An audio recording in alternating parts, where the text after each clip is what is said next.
you, Honorable Zula, to leave the house. Iphinde yaphazamiseka inkulumo kaMengameli yesikhombisa bayibhekise ezweni izolo kusihlwa. Umholi we-ATM uvuyo Zungula ubengokuqala ukukhonjwa indlela.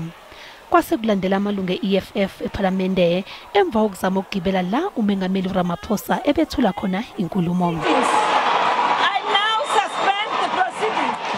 Isimo sibuyele kwesejwayelekile umsebenzi wosuku waqhubeka.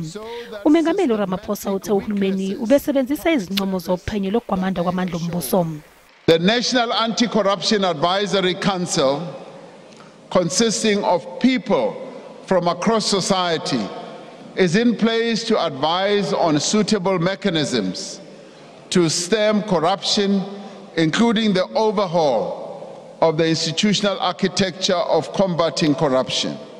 Kusenjalo, uMengameli Ramaphosa uthi isibonelelo semali engu 350 sizoqhubeka ukuzama ukunciphisa ingcindezelo edalwe uhlelo ucisha konga ugesi kanye nokumba iqolo kwezindleko zokuphila ebantwini.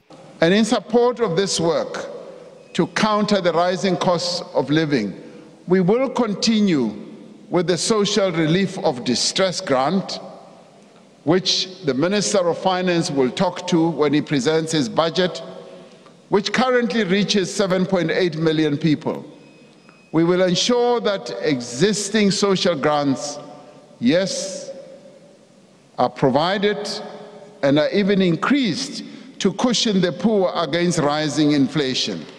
Uhulumeni ke wakulelizwe uzimisele ngokwethula uhlelo lokuhlolwa kobuqotho babantu abazoqashwa kuhulumeni nokuyinto ezoba impoqo.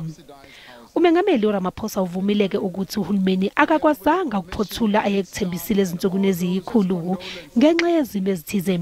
Kunemkhakha ke yahlukene ezosebenza ngokubambisana.